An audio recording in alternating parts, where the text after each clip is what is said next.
નમસ્કાર વિદ્યાર્થી મિત્રો, ધોરણ 11 વિષય એસપીસીસી ચેપ્ટરનો અભ્યાસ કરીએ છીએ આપણે. ચેપ્ટર નંબર 4 વાણિજ્ય પત્રનું સ્વરૂપ.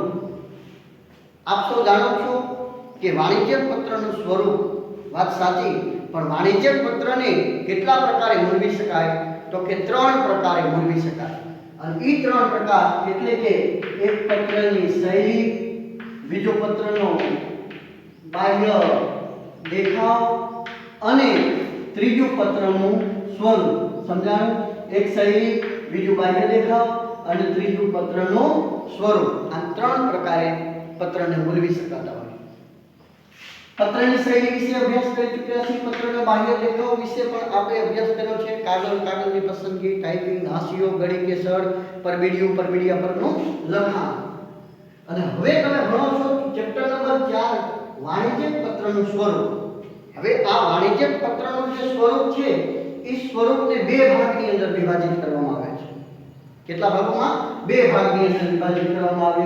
એક હોય છે કાયમી ભાગો અને બીજા હોય છે પ્રસંગોપાત ભાગો. કેટલા ભાગો? 2 ભાગોની અંદર વિભાજિત કરવામાં આવે છે. એક કાયમી ભાગો અને બીજા પ્રસંગોપાત ભાગો. જેમાંથી કાયમી ભાગોને નિયમિતપણે સમાવવામાં આવતા ભાગો પણ કહી શકાય. તો આમ નિયમિત સમાવવામાં આવતા જે કાયમી ભાગો છે એના વિશે તમે અભ્યાસ કરો છો. વિદ્યાર્થી મિત્રો, એમાંથી આપણે શીર્ષક, પત્રની તારીખ, આંતરિક સરનામું અને સંબોધન સુધીનો વિડિયો લેક્ચરમાં આપને સમજાવી દીધેલું છે.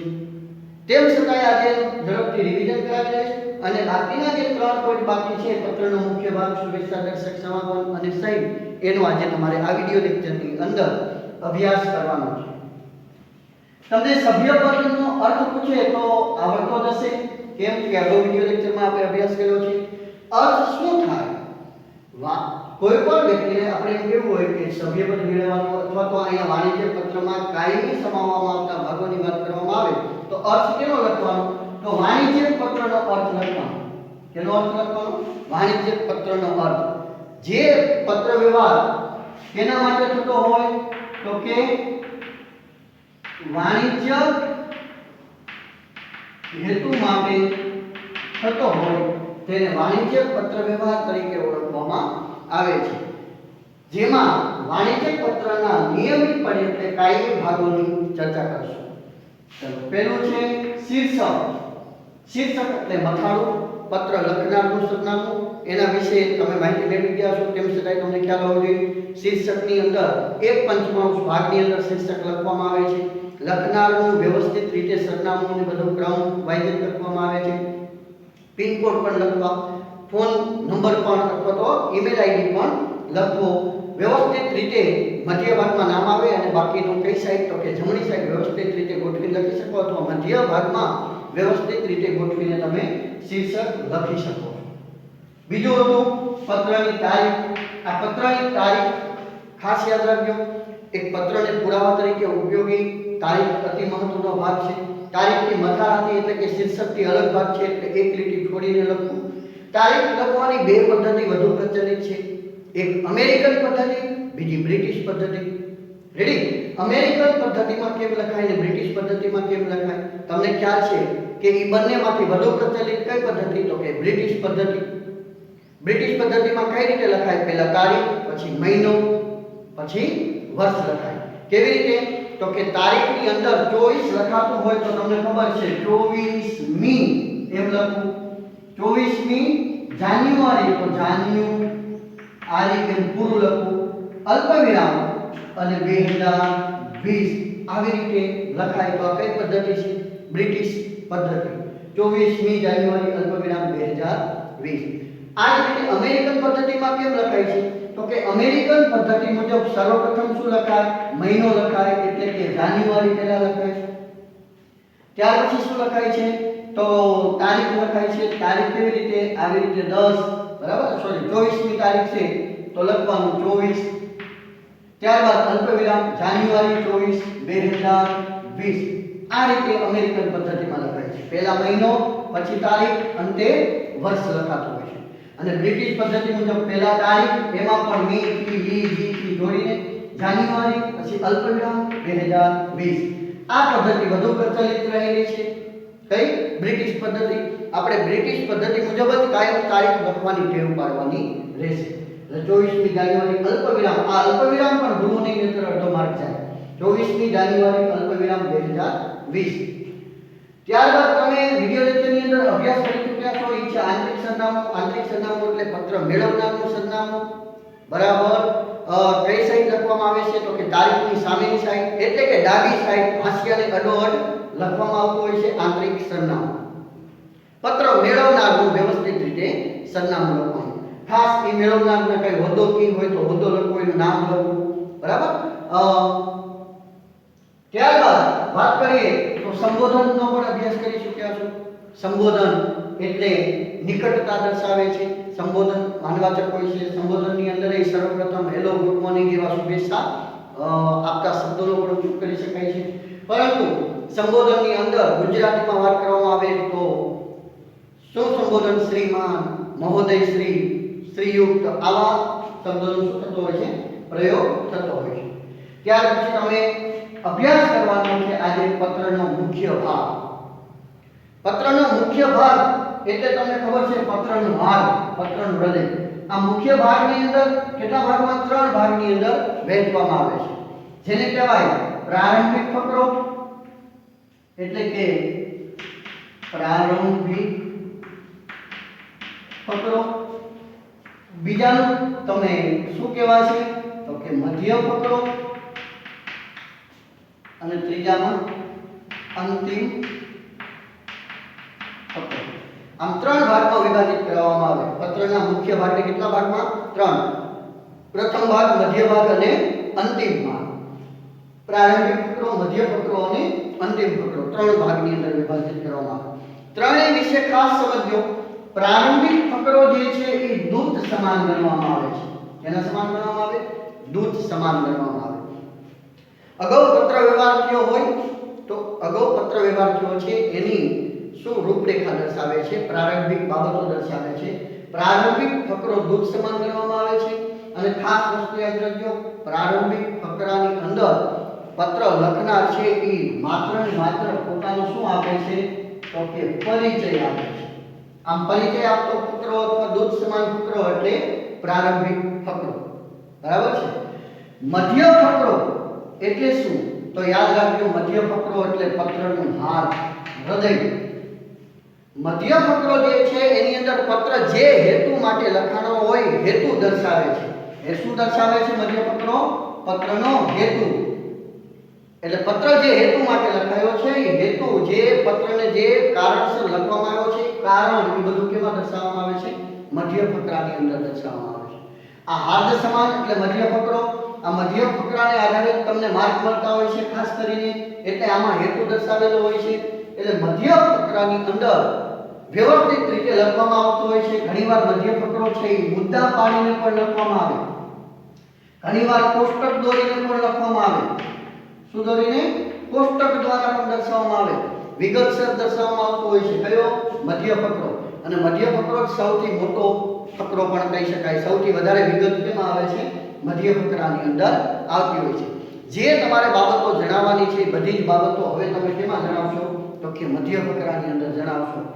મોટે ભાગે તમારે પત્ર 2.5 પેજમાં લઈ જવો હોય તો એમાં અતિ મહત્વનો ભાગ ભજવતો હોય તો એ મધ્ય ફકરો રહેલો છે. આ મધ્ય ફકરાને હૃદય સમાન ગણવામાં આવે છે. કોષ્ટક, મુદ્દા કે વ્યવસ્થિત પોઈન્ટ પાડીને તમે લખી શકો છો. જે હેતુ માટે પત્ર લખવાનો છે એ હેતુ અહીંયા મધ્ય ફકરાની અંદર દર્શાવવામાં આવતો હોય છે. અને રહી વાત અંતિમ ફકરાની. અંતિમ ફકરો એટલે યાદ રાખજો, હંમેશા અંતિમ ફકરો પણ નકારાત્મક બાબત ન હોય, હકારાત્મક દ્રષ્ટિથી જ જોવામાં આવે. તમે અમને ઓર્ડર આપશો કે નહીં આપો એમ ન હોય. તમે અમને ઓર્ડર આપશો જ એવી અપેક્ષા છે. આ રીતે જ લખાતો હોય છે. એટલે કે આ અંતિમ ફકરાની અંદર શું હોય છે? આભાર વિધિ હોય છે. શું હોય છે? આભાર વિધિ હોય છે.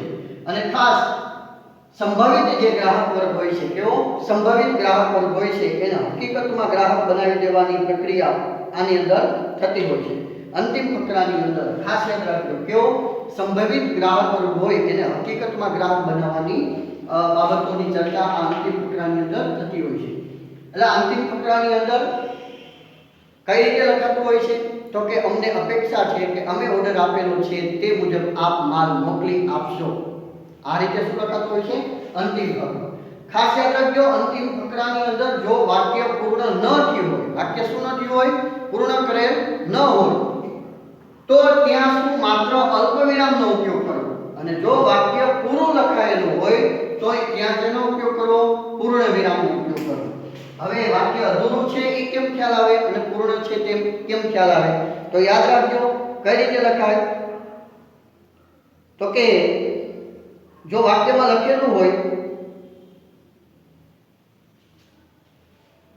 આપના ત્વરિત પ્રત્યુત્તરની અપેક્ષા સ, શું લખ્યું? આપના ત્વરિત એટલે કે ઝડપી, આપના ત્વરિત પ્રત્યુત્તરની અપેક્ષા સહ. આ વાક્ય કેવું છે? હજી પૂર્ણ નથી. વાક્ય કેવું છે? અધૂરું છે. તો ત્યાં કેનો ઉપયોગ થાય? તો કે ત્યાં અલ્પ વિરામનો ઉપયોગ થતો હોય છે.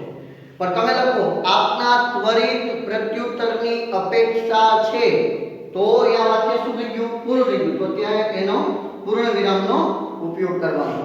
રેડી? સહ, આભાર સહ એટલે વાક્ય કેવું છે? અધૂરું છે. ત્યાં અલ્પ વિરામનો ઉપયોગ કરવાનો. બરાબર? વાક્ય પૂરું કરો છો તમે તો પૂર્ણ વિરામનો ઉપયોગ કરવાનો. આ બાબતની ખાસ કાળજી રાખવી અંતિમ ફકરાની અંદર. બરાબર છે? અને ત્યારબાદ વાત કરવામાં આવે તો શુભેચ્છા દર્શક સમાપન. બે ભાગ એવા છે કે જે પત્ર લખનાર અને મેળવનારની નિકટતા, સંબંધ, ઘરોબોની વાત કરવામાં આવે. એક હતું સંબોધન જેમાં નિકટતા દર્શાવે અને બીજું છે શુભેચ્છા દર્શક સમાપન.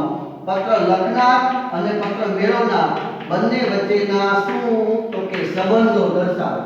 કોણ? શુભેચ્છા દર્શક સમાપન પણ શું દર્શાવે છે? બંને વચ્ચેના સંબંધો. કેવા શુભેચ્છા દર્શક સમાપનનો ઉપયોગ કર્યો છે એના આધારે ખ્યાલ આવી જાય કે પત્ર લખનાર અને મેળવનાર વચ્ચે કેવા સંબંધ છે. બરાબર છે? તો અહીંયા સંબંધો દર્શાવવા માટે શુભેચ્છા દર્શક સમાપન. શુભેચ્છા દર્શક સમાપન કઈ સાઈડ લખવામાં આવે છે? તો તમને ખબર જ છે, પત્રની જમણી સાઈડ નીચેના ભાગમાં, સાઈડથી ઉપર અને અંતિમ ફકરાની નીચે લખવામાં આવતું હોય છે જમણી સાઈડ. શુભેચ્છા દર્શક સમાપનમાં આપનો વિશ્વાસુ આ શબ્દનો ઉપયોગ થતો હોય છે. કેનો ઉપયોગ થાય શુભેચ્છા દર્શક સમાપનમાં? આપનો વિશ્વાસુ. ખાસ આપણે આ એક યાદ રાખવાનું છે, આપનો વિશ્વાસુ. પછી ત્યારબાદ વાત કરવામાં આવે તો સહી. વિદ્યાર્થી મિત્રો, સહી જે છે એ સહી પત્રનો કેવો ભાગ છે? કાયમી ભાગ. ક્યાં લખવામાં આવે છે? તો કે શુભેચ્છા દર્શક સમાપનની નીચે. કઈ સાઈડ લખવામાં આવે છે? તો કે જમણી સાઈડ. બરાબર? પત્રમાં નીચે જમણી સાઈડ સહી દર્શાવવામાં આવતી હોય છે. સહી જે છે એ પત્ર જે લખનાર છે એ લખનારનો શું દર્શાવે છે? પુરાવો દર્શાવે છે. આખા પત્રની અંદર જે પત્ર લખ્યો છે એમાં કાંઈ ભૂલ હોય, કાંઈ મિસ્ટેક હોય, કાંઈ પણ ખામી રહી ગઈ હોય તો એમાં જવાબદાર સહી કરનાર વ્યક્તિ હોય છે. એટલે મોટે ભાગે પત્ર જે લખનાર હશે એની જ સહી અહીંયા થતી હોય છે.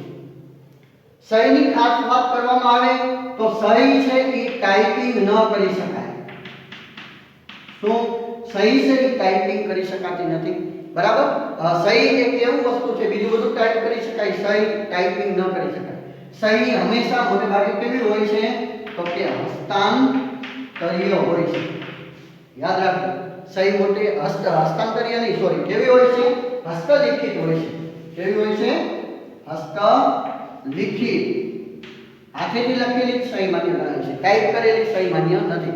પરંતુ અત્યારે આધુનિક જમાના પ્રમાણે નવી ટેકનોલોજી આવી ગઈ છે એટલા માટે તમને ખબર છે ડિજિટલ સિગ્નેચરનો ઉપયોગ થતો હોય છે. જેનો ઉપયોગ થાય છે? ડિજિટલ સિગ્નેચરનો ઉપયોગ કરવામાં આવતો હોય છે. ખાસ સહી કર્યા પછી તેનું પૂરું નામ, પત્ર લખનાર છે એનું શું? તો કે પૂરું નામ દર્શાવવું ખૂબ જ જરૂરી હોય છે. તદુપરાંત વાત કરવામાં આવે અન્ય વ્યક્તિ વતી સહી કરવાની, તો કે હા, જ્યારે કોઈ મોટી પેઢી હોય, મોટી સંસ્થા હોય, એના માલિક કે એનો જે વ્યક્તિ છે, વડો છે, એ વ્યક્તિ કોઈ બહાર ગામ જવાનો હોય અથવા તો એના વતી મુખ્યતર નામું કરીને, શું કરીને? મુખ્યતર નામું એટલે કે વડો છે પોતાને જ્યાં સહી કરવાની હોય એવી સહી કરવાનો અધિકાર અન્ય કોઈ વ્યક્તિને આપી શકે છે. શું કરીને? મુખ્યતર નામમાં લખાણ કરાવી અને અન્ય વ્યક્તિને સહી કરવાનો અધિકાર આપી શકે છે. યાદ રાખજો, આમ કોઈ અધિકારી કે વડો જે છે તે મુખ્યતરનામાની અંદર લખાણ કરાવીને અન્ય વ્યક્તિને જ્યારે સહી કરવાનો અધિકાર આપે ત્યારે તેના વતી એમ કરીને શું કરી શકે છે? સહી કરી શકે છે. અને તેના વતી કોણ? સેક્રેટરી, મેનેજર, સુપરવાઇઝર એનો હોદ્દો પણ લખવાનો હોય છે અને એનું પૂરું નામ પણ લખવાનું હોય છે. આમ કોકના વતી પણ સહી કરવાનો અધિકાર મળી શકે છે. તો આ છે પત્રના કેવા ભાગ? કાયમી ભાગ. યાદ રાખજો, આ કાયમી ભાગો હોય, બધે બધા સાથે સાત કાયમી ભાગો હોવા જોઈએ પત્રની અંદર, તો જ તમને પૂરા માર્ક મળે. નહીંતર તમારા 5 માર્કમાંથી માર્ક કપાઈ શકે છે. એટલા માટે કાયમી ભાગો તો બધાને યાદ જ હોવો જોઈએ. શીર્ષક, ત્યાર પછી તારીખ, ત્યાર પછી આંતરિક સરનામું, સંબોધન, ત્યાર પછી પત્રનો મુખ્ય ભાગ, શુભેચ્છા દર્શક સમાપન અને સહી. આ કેવા ભાગ રહેલા છે? કાયમી ભાગો રહેલા છે. કાયમી ભાગો વ્યવસ્થિત રીતે જ લખવાના હોય છે, યોગ્ય જગ્યાએ જ લખવાના હોય છે. એટલે પત્રની અંદર તમને જો માળખું દોરતા આવડી જાય ક્યાં કયો ભાગ આવે છે તો પણ તમને 4 માર્ક આરામથી મળતા હોય છે. અને એમાં પણ મધ્ય ભાગ જે છે એમાં મધ્ય ફકરામાં તમે હેતુ પણ વ્યવસ્થિત દર્શાવેલો હોય તો પૂરેપૂરા માર્ક મળતા હોય છે. તો આ કાયમી ભાગો તૈયાર કરી નાખશો, પાકા ચોટામાં વ્યવસ્થિત ઉતારી લેશો એવી અપેક્ષા સહ. અલ્પવિરામ કે પૂર્ણ વિરામ? અપેક્ષા સહ અલ્પવિરામ. મને અપેક્ષા છે કે આપ ચોપડામાં ઉતારી લેશો. અપેક્ષા છે પૂર્ણ વિરામ. બરાબર છે? તો આ પાકા ચોપડામાં વ્યવસ્થિત રીતે લખશો. જય હિન્દ, જય ભારત.